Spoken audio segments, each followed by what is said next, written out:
मैं एक यूनिवर्सिटी के अंदर गया था, यूनिवर्सिटी में नाम भूल गया क्या है। उस यूनिवर्सिटी के अंदर मुझको एज ए चीफ गेस्ट बुलाया, तो मैं चला गया चीफ गेस्ट के तौर पर। तो सभी की वहां पर आपका स्पीच होती है, ठीक है। तो फिर मुझे बुलाया गया कि आइए सचिन सर अपनी मतलब स्पीच दीजिए मेरे बारे में, व्याख्या मतलब बड़ाई उन्होंने यहाँ पर करी। तो मैं कभी भी स्पीच देने जब जाता हूँ जहां पर भी मतलब एज ए चीफ गेस्ट कभी बुलाया जाता है, तो मैं कभी भी स्पीच ना तो लिख कर लेकर जाता। और कभी एक बात और आपको बता दूं, राज की बात है, ठीक है, अपने तक ही रखना। जो भी कहीं पर भी आप लोग जाते हो किसी यूनिवर्सिटी के अंदर, जिस भी प्रोग्राम के अंदर, वो क्वेश्चन पहले से ही दे देते हैं कि भाई ये 5 क्वेश्चन है, हम आपसे 5 क्वेश्चन पूछेंगे। आप इस इंडस्ट्री में कैसे आए, आप इतने बड़े सक्सेसफुल कैसे बन गए, कैसे सफलता हासिल करी, ये आपको कुछ क्वेश्चन पहले दे देते हैं, आपको उनको तैयार करना पड़ता है। मैं आज तक तैयार नहीं करता, मैं सीधा जाता हूं जहां पर भी चीफ गेस्ट के तौर पर बुलाया जाता है, सीधा लोगों से इंटरेक्शन करता हूं, सीधा उनसे बात करता हूं, वहां बड़ा मजा आता है, वहां इंटरेस्टिंग हो जाता है।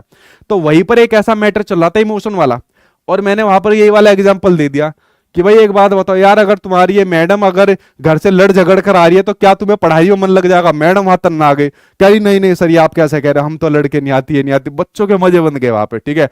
वो हंसने लगे बहुत जोर जोर से कि वाह सर बिल्कुल बात सही की। तो अगर हमारे इमोशन टीचर के और स्टूडेंट के अगर वो सही नहीं है, उदास हम लोग गुस्से के अंदर है, फ्रस्ट्रेटेड यहाँ पर हो रखे हैं, तो भाई सीखने में हमें वो नेगेटिव तौर पर प्रभावित करेंगे, और पॉजिटिव तौर पर तब प्रभावित करेंगे जब वो पॉजिटिव इमोशन आएंगे, हम लोग खुश हो रहे हैं, पर्सन हो रहे हैं यहाँ पर आपस में, ठीक है। तो सीखने में महत्वपूर्ण भूमिका निभाता है। तो भाई रीजन भी आपका ठीक है। अब देखो असर्शन और रीजन दोनों आपके सामने यहाँ पर ठीक हो गए। अब आपको ये देखना है कि दोनों के बीच में संबंध है या नहीं है।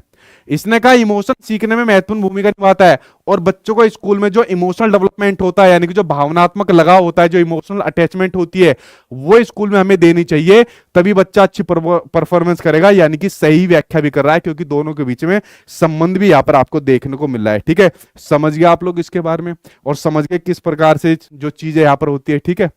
इन चीजों का आपको यहाँ पर ध्यान रखना है, ठीक, जो मैंने आपके सामने यहाँ पर बात करी। मैं देख रहा था मेरे से पहले एक और वहां पर बैठे हुए थे, वो आपस में उनसे कुछ क्वेश्चन पूछ रहे थे, वो आंसर देने थे, वो क्वेश्चन पूछ रहे थे, वो आंसर दे रहे थे। बाकी सामने इतने बच्चे बैठे थे, इतने लोग बैठे थे, उन्हें मतलब ही नहीं था कि कोई बात यहाँ पर सुन ले।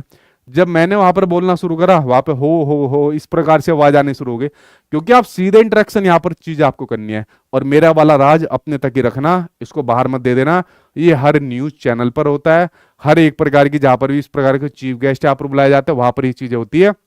लेकिन कभी भी इस प्रकार के क्वेश्चन अगर आपने रट कर उनका आंसर दे दिए तो फायदा ही क्या हुआ। मैं कभी ध्यान ही नहीं देता, ठीक है, ये क्वेश्चन पूछ रहे हैं, मैंने पूछो जो भी पूछना है पूछो, और जो भी बताना है बताओ, ठीक है। ओपन ओपन रहता अपना सब कुछ।